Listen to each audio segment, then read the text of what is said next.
Olá, senhoras e senhores, tudo bem com vocês? Chegamos ao Nossa Fauna 12. No Nossa Fauna de hoje, falaremos dele, do mico-estrela, do sagui de tufo preto, nome científico Calitrix penicillata.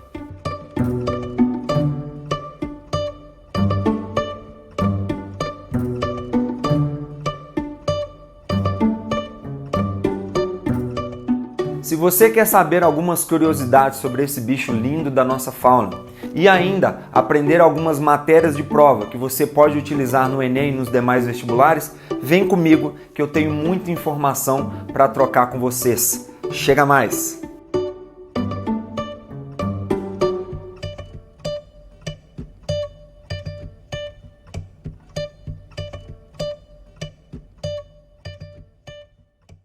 Então, desde já, se você caiu aqui de gaiato, se você chegou aqui por engano, ou se você é meu aluno que já acompanha o canal e ainda não está inscrito, eu já vou te pedir de cara, inscreva-se no meu canal,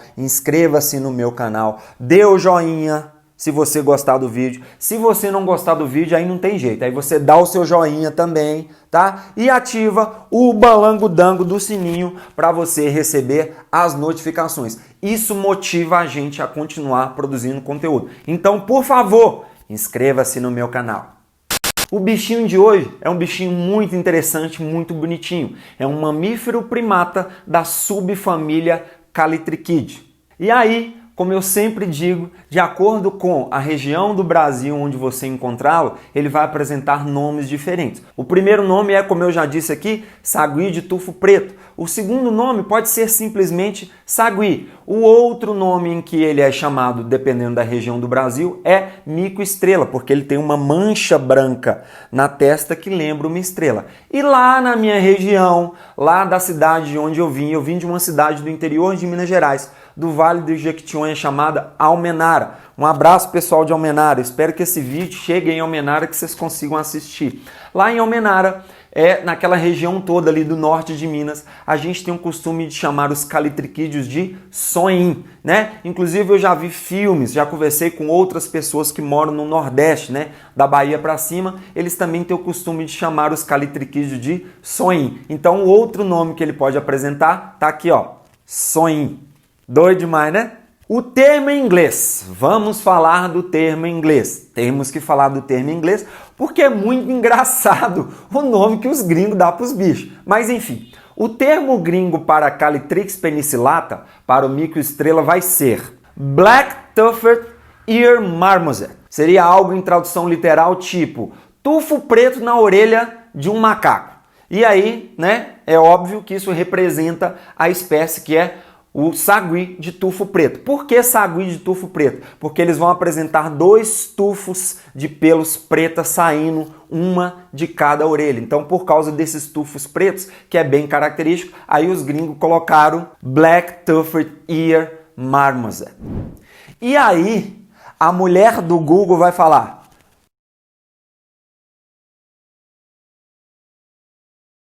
Black-Tufted Ear Marmoset. Enfim, os gringos são muito criativos, não é mesmo? Em relação à ocorrência desse bichinho, ele é um bichinho típico de Mata Atlântica, porém ele é muito encontrado no Cerrado. Ele pode ser chamado de um dos representantes do Cerrado. Outra característica interessante é que ele é endêmico do Brasil, ou seja, a gente só tem o sagui de tufo preto, o mico-estrela, o Calitrix penicillata no Brasil. E aí ele vai ser nativo em alguns estados, tipo Minas Gerais, Bahia e Mato Grosso do Sul. Ô Minas Gerais de bicho bonito, terra bonita, mulher bonita, homem bonito, professor bonito. Sai daqui, seu demônio! Enfim, em outros estados ele é encontrado como espécie introduzida. O que é uma espécie introduzida? Não era para colocar o bicho lá. Ele não era daquele local. Simplesmente foram lá e colocaram o bicho lá, ele se instalou, então ele virou um nativo introduzido. Os estados em que eu tenho nativos introduzidos são Espírito Santo, Rio de Janeiro, Paraná, dentre outros. Então, como eu falei com vocês, ele vai ter ampla ocorrência no Cerrado brasileiro, sendo típico do Cerrado mineiro. Então, ele é típico do nosso Cerrado mineiro. Quando eu trabalhava de consultor ambiental, eu trabalhei numa cidade que chama Riacho dos Machados. Ô, saudade! Riacho dos Machados é perto de uma cidade chamada Porteirinha. Se não me engano, Riacho dos Machados e Porteirinha já estão inseridos no Vale do Jequitinhonha, de onde eu vim. A minha cidade, Almenara, é do Vale do Jequitinhonha. Mais uma vez, abraço pessoal de Almenara. Lá em Riacho dos Machados eu fiz várias amizades legais, conheci muita gente legal. Eu trabalhava com pequenos mamíferos, então uma das metodologias que a gente usa para amostrar, o que é amostrar? Coletar informações, coletar amostras desses bichos é instalar gaiolas. A gente vai ter dois tipos de gaiolas, uma gaiola maior e uma gaiola menorzinha, né? A gaiola maior para pegar bicho maior e uma gaiola menor para pegar bicho menorzinho. É óbvio. E aí nessas gaiolas era para pegar, na maioria das vezes, roedores e marsupiaizinhos pequenininhos. A gente pegava muito um marsupialzinho chamado Marmosopsis incanus, né? É um marsupialzinho pequenininho, bonitinho demais. Só que várias vezes, né, eu fiz essa coleta em uma mina nessa cidade chamada Riacho dos Machados. Ali tem uma área de transição Cerrado-Caatinga. Essa área de transição Cerrado-Caatinga, a gente chama isso na ecologia de ecótone. Então aqui, ó, matéria de prova. Uma transição entre dois biomas vai receber o nome na ecologia de ecótone. Por quê, professor? Porque não é assim, eu estou andando no Cerrado. Puf, caí na Caatinga. Tô na Caatinga. Tô andando na Caatinga, puf, caí na Mata Atlântica. Não é assim que funciona. Vai existir uma área comum, que eu vou ter flora e fauna comum aos dois biomas. Essa área a gente chama de área em transição. Essas áreas em transição na ecologia recebem o nome de ecótones. Mas o que eu queria dizer com isso? Lá quando eu instalava essas gaiolas para poder fazer a amostragem, era muito comum chegar lá e ter um mico na gaiola. E ele ficava desesperado na gaiola. Mas o que é isso? Mas o que é isso? Mas o que é isso? Ele ficava doido na gaiola e queria sair da gaiola de qualquer jeito. E aí, é claro, né, a gente anotava a ocorrência da espécie e soltava ele para ele viver a vida dele livre, como ele bem entender. Então aqui no Cerrado Mineiro, a gente vai ter a ocorrência desse bichinho do Alto São Francisco até o Vale do Jequitinhonha quase todo. Outra coisa legal de falar sobre esse bichinho é sobre a população dele. Segundo o Instituto Chico Mendes de Conservação da Biodiversidade, o ICMBio, hoje a gente tem uma população de Calitrix penicillatus, de microestrelas, de um pouco mais do que 10 mil indivíduos. Então a gente tem uma população hoje, em média não, um pouco maior do que 10 mil indivíduos, segundo o ICMBio. Vou deixar o site deles aqui e vou colocar também o link do site deles na descrição, né? É um órgão que faz um trabalho belíssimo de levantamento de informações na busca da conservação de espécies como o microestrela. Isso é extremamente importante para nós.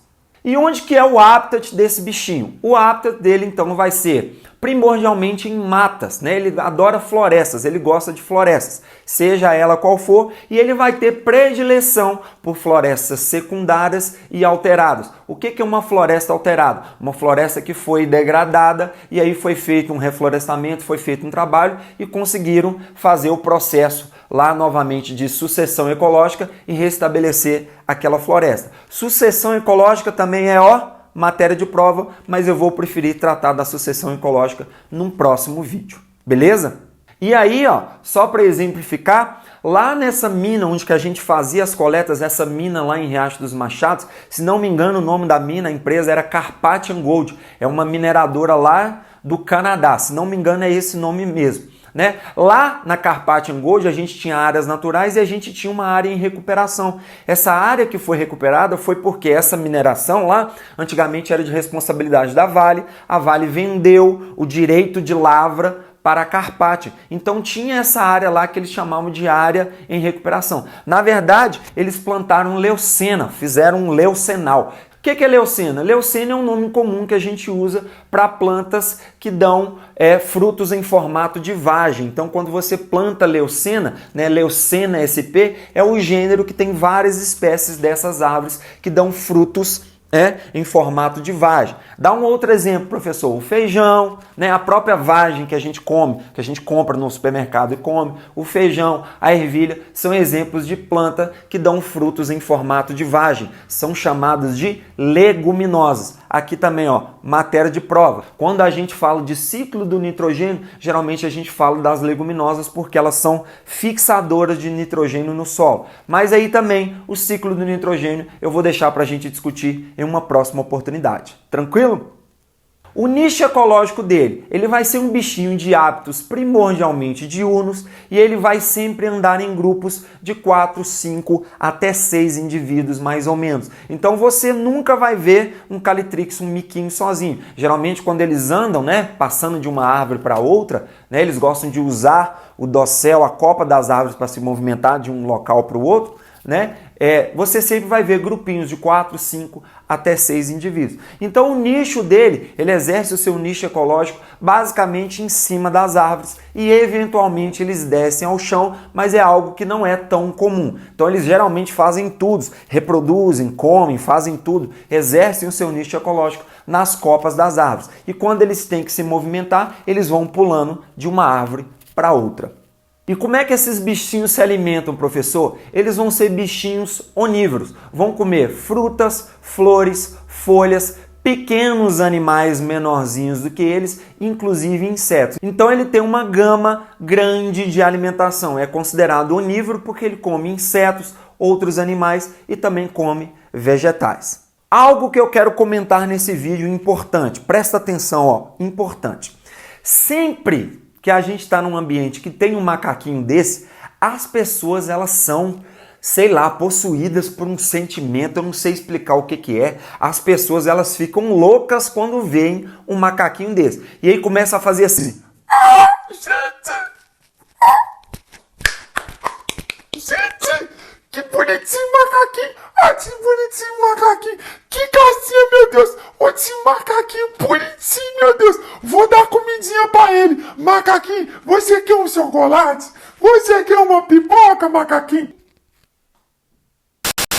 Pelo amor de Deus, nós nunca devemos alimentar os animais. Inclusive tem uma amiga, ela é pet care, ou seja, ela faz enriquecimento animal, tem uma empresa de enriquecimento animal. Vou deixar o Instagram dela aqui para quem quiser. Se você tem um animalzinho, né, se você não tem tempo para passear com ele, para exercer atividades com ele, liga para ela, chama ela lá, tá aqui, ó. Vou deixar aqui o Instagram dela. O trampo dela é muito foda, é muito bom, vai enriquecer, vai melhorar a vida do seu pet, do seu animalzinho, tá bom? Por que eu tô falando isso?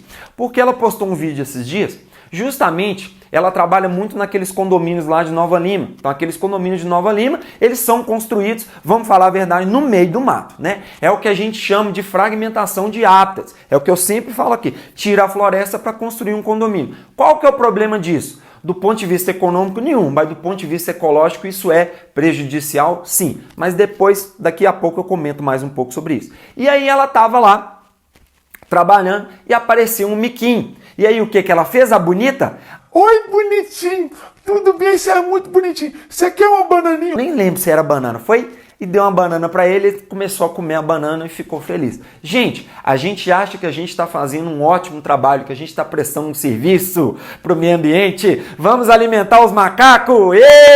Não. Pelo amor de Deus, você nunca deve alimentar animal nenhum. Por vários motivos, mas eu vou destacar 2 motivos. Primeiro motivo, nem todos os animais metabolizam todos os alimentos da mesma forma. Você pode dar um alimento que vai fazer mal para ele, que pode causar uma infecção intestinal, um processo de inflamação digestória e pode levar esse bichinho à morte. Quem tem cachorro e gato sabe que cachorro e gato não pode comer chocolate de jeito nenhum, justamente porque no chocolate tem substâncias que eles não conseguem metabolizar como nós. Se você der chocolate para o seu cachorro ou para o seu gato, você vai matar o seu bichinho, tá? Então, fica ligado. O outro motivo, que é o motivo mais sério, é que quanto mais você alimenta esses indivíduos, se eles têm comida em abundância, eles começam a reproduzir muito. Se eles reproduzem muito, eu vou ter o que a gente chama de superpopulações. O que são as superpopulações? Eles começam a reproduzir desenfreadamente. Essas superpopulações podem gerar desequilíbrios ecológicos, desequilíbrios ambientais, mesmo que sejam pontuais, né? Mesmo que sejam em regiões específicas, mas isso pode prejudicar drasticamente a dinâmica ecológica daquele ecossistema. Então, nunca, jamais, never devemos alimentar os animais. Tá dado o recado. E em relação às características anatômicas e morfológicas desse nenenzinho, desse bichinho bonitinho. Gente, eu sei que dá vontade de pegar, de encostar, dá vontade de criar no colo, dá vontade até de comprar um. Mas eu, Fernando, enquanto biólogo, eu sou totalmente contra você comprar um animal silvestre. Ah, mas e se for criado em cativeiro? Ainda assim, eu sou contra, com raras exceções. Mas enfim, ele vai apresentar uma pelagem acinzentada com uma mancha branca na testa que parece uma estrela, daí o nome microestrela. Além disso, outra característica bem marcante dele é que ele vai apresentar tufos pretos de pelos saindo das orelhas, um tufo em cada orelha. Daí o nome mico-leão de tufo preto, justamente por causa desses tufos pretos que saem da orelha dele, igual tá aparecendo aí para vocês. O comprimento do corpinho deles vai ser de mais ou menos 30 centímetros e o comprimento da cauda vai ser mais ou menos de 35 a 40 centímetros. Ou seja, é um bicho em que a cauda é maior do que o corpo. Isso é muito comum a gente observar na natureza. Existem bichinhos, vários bichinhos, em que a cauda é maior do que o corpo, né? Inclusive tem um ratinho, se não me engano, o gênero dele é do gênero Oligorismus. Então é um ratinho, é um roedorzinho chamado do gênero Oligorismus. A gente costumava brincar que o Oligorismus é uma cauda com um rato na ponta, porque quando você pegava ele na gaiola era uma caudona grandona, uma cauda gigante e no final da cauda um ratinho desse tamanho. Ou seja, a cauda chegava a ser 2, 3 vezes maior do que o corpinho dele. Doido demais, né? O peso deles. A fêmea vai apresentar um peso entre 300 e 400 gramas e o macho vai apresentar um peso entre 340 e 350 gramas em média. Professor, e a reprodução? Como é que esses bichinhos reproduzem? A reprodução vai ser assexuada com cópula, assexuada com acasalamento. São monogâmicos, então geralmente formam casais para a vida inteira, eu já falei isso aqui algumas vezes, e uma característica interessante é de que algumas fêmeas elas podem reproduzir várias vezes, enquanto outras fêmeas naquele bando são inibidas e não reproduzem. Então essa é uma característica interessante de comentar sobre eles. A gestação dura mais ou menos 150 dias e geralmente nascem 2 filhotinhos por vez. Depois que esses filhotinhos nascem, ocorre o que a gente chama de cuidado parental, tá? Todos os indivíduos daquele grupo vão cuidar daquele filhotinho, principalmente o pai e a mãe. O pai geralmente carrega o filhotinho nas costas, mas tem registros também na literatura de mães que também carregam os filhotinhos nas costas. Então esse cuidado parental vai acontecer de todo o grupo, principalmente do pai e da mãe e dos irmãos mais velhos. Então os irmãozinhos que são mais velhos deste casal também cuidam dos filhotinhos. Oh meu Deus do céu, gente! Esses filhotinhos, depois que nascem, eles vão mamar aproximadamente aí 6 meses e aí as fêmeas vão atingir a maturidade sexual em torno de 1 ano e 3 meses em média e os machos em torno de 1 ano. O que é a maturidade sexual, professor? É quando esses indivíduos estão prontos para...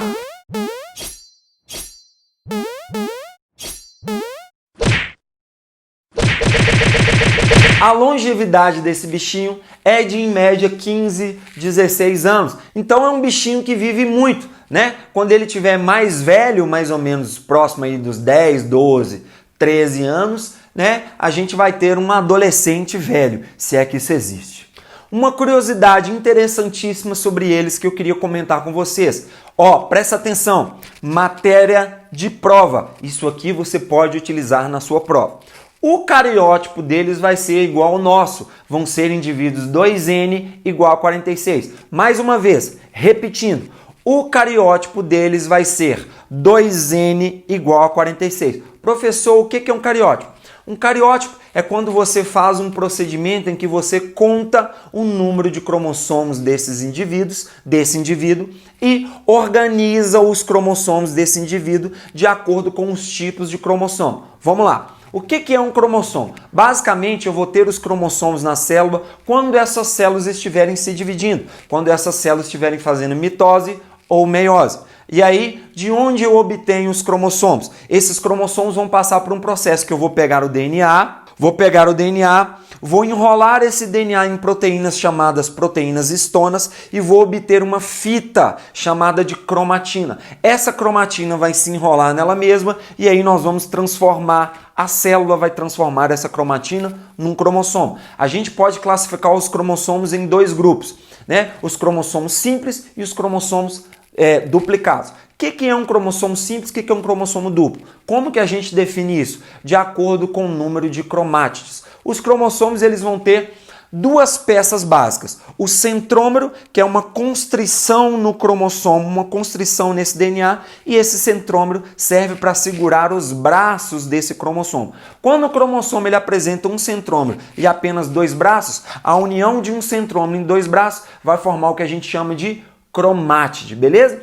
Quando eu vou fazer a divisão, quando eu vou fazer mitose e meiose, eu preciso transformar esse cromossomo simples num cromossomo duplo. Ou seja, eu preciso duplicar o número de cromátides. Vou pegar esse cromossomo simples, um centrômero, com dois braços formando uma cromátide, e vou transformar num cromossomo duplo, um centrômero e 4 braços formando 2 cromátides. Além disso, os cromossomos são classificados de acordo com a posição do centrômero. Então eu tenho o cromossomo chamado de metacêntrico. Eu tenho um centrômero no meio, onde que os braços superiores e inferiores vão ter o mesmo tamanho.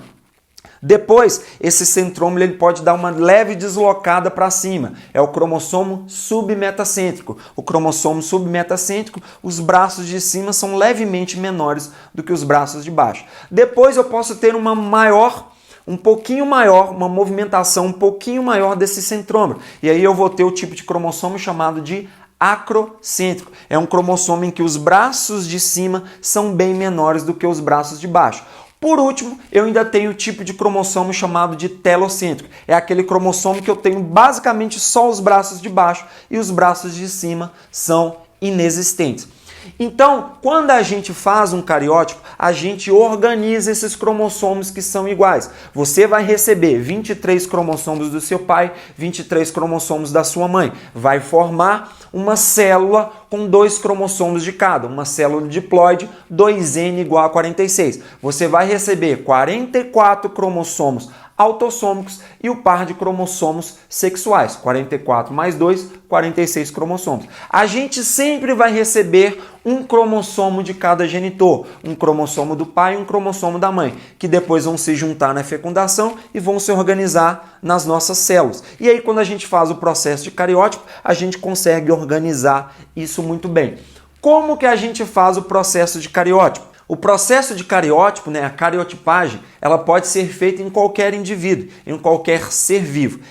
Quando eu trabalhava enquanto consultor, às vezes eu pegava um ratinho e outro ratinho que eram morfologicamente idênticos, morfologicamente iguais, mas tinha registro na literatura de que poderiam ser espécies diferentes. Para a gente saber se são espécies diferentes, a gente tem que fazer o processo de cariótipo. Você bota esse bichinho para reproduzir, você injeta uma substância nesse bichinho, pode ser qualquer bichinho. Eu já vi gente fazendo na internet com ouriço, Eu já fiz com ratinhos quando eu trabalhei como consultor. Se você pegar no YouTube aí, você vai ver gente fazendo cariotipagem com outros bichinhos. Você injeta uma substância que vai fazer esse bichinho entrar em mitoses, E aí depois você vai injetar uma substância chamada colchicina. Vou deixar o nome aqui. Para que serve a colchicina? A colchicina é uma substância que é usada para tratamento de artrite, artrose, para tratamento de gota. Pessoas que têm inflamações nas articulações, isso gera muita dor, gera muito incômodo. Você pode usar a colchicina para tratar artrite e artrose.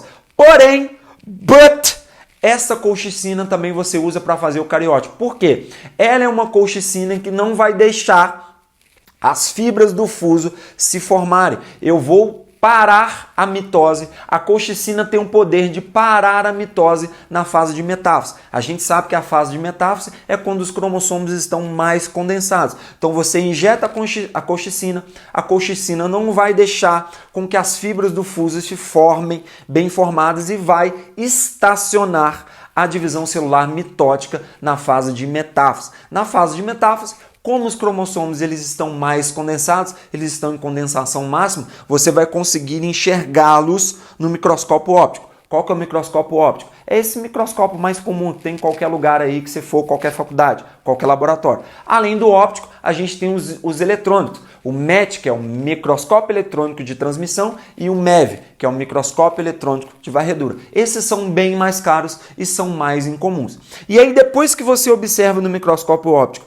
esse cromossomo, você consegue imprimir também. Por quê? A gente aprende que na metáfase da mitose os cromossomos estão alinhadinhos, né, na placa equatorial. Só que no processo cariótipo você não consegue ver assim porque todas as outras estruturas da célula foram destruídas, né? E aí você vai ver só os cromossomos. Os cromossomos são mantidos. Então você imprime aquela imagem, aquela lâmina que você está observando no microscópio e aí você consegue contar, você consegue recortar e organizar esses cromossomos igual a gente está acostumado no cariótipo. Vou deixar um exemplo de um cariótipo aqui para vocês verem como que é. É quase que um trabalho artesanal, né? Você corta e cola os pares dos cromossomos. No nosso caso, a gente vai ter, como está aparecendo aqui, 23 pares. 22 pares de cromossomos autossômicos e o par de cromossomos sexuais, que também podem ser chamados de cromossomos alossômicos. Cada par de cromossomos desses aqui representa o que a gente chama de pares de homólogos. O que são cromossomos homólogos?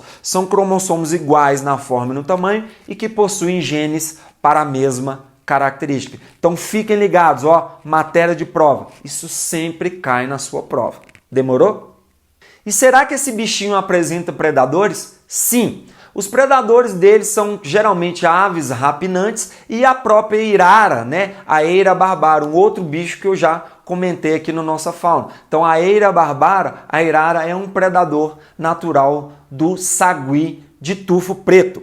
Beleza, meus queridos? E por último e não menos importante, qual que será que é o status de conservação desse bichinho? Segundo a IUCN, a Red List, esse bichinho, o mico-estrela, o sagui de tufo preto, ele é considerado como Least Concern. O que é isso? Pouco ameaçado, ou seja, é um bichinho que não está estritamente ameaçado. Para a honra e glória do Senhor Jesus. Oh, aleluia! Né? Então, least concern significa pouco ameaçado ou pouco preocupante. Mas o que poderia contribuir para que esse bichinho se torne ameaçado? Né? A própria fragmentação de hábitos. Eu falo isso todo episódio. Eu sei que eu já falei isso aqui outras vezes, mas eu vou continuar falando enquanto vida eu tiver, enquanto eu tiver voz, enquanto eu puder gravar conteúdo para o YouTube, eu vou falar. A fragmentação de hábitos é o principal motivo que leva qualquer indivíduo da nossa fauna à beira da extinção. Porque uma vez que você vai lá e tira a cobertura vegetal, você vai estar tirando a casa de vários animais. Você vai estar destruindo a nossa biodiversidade, porque você vai estar arrancando a flora junto. E isso empurra as espécies cada vez mais para o abismo. Eu não estou suportando mais. Além da fragmentação de hábitats, a gente tem também a própria atividade humana, né? Construção de condomínios, empreendimentos como mineração, né? A própria atividade madeireira, isso tudo contribui também para que esse bichinho possa, Deus queira que não, um dia chegar num status de ameaçado ou gravemente ameaçado. Tranquilo, meus queridos? Mais uma vez, obrigado por você que me assistiu. Agradecimento especial sempre ao pessoal que está comigo aqui, né? Agradecimento ao Luciano Faria, meu biólogo preferido, que sempre cede fotos e informações para os vídeos aqui do canal. Agradeço o mozão Nath Camargo, que está sempre comigo e me ajudando. Agradecer imensamente ao Nerd Flow, o cara que edita os meus vídeos. O cara é foda. É um cidadão também que veio do Vale de Jequitinhonha, veio de uma cidade do lado da minha, que é Rubim, Minas Gerais. E é isso mesmo, mano. Nós vamos ganhar o mundo porque nós é foda e é isso mesmo. É nóis. Demorou, senhoras e senhores? Se você ficou até aqui, muito obrigado por ter assistido. Mais uma vez, inscreva-se no meu canal. Inscreva-se no meu canal. Deixe o seu joinha. Mande para os seus amigos. Tranquilo? Foi um prazer inóspito, uma explosão de alegria. Mandem brasa, beijo, tchau, juízo e até o próximo Nossa Fauna.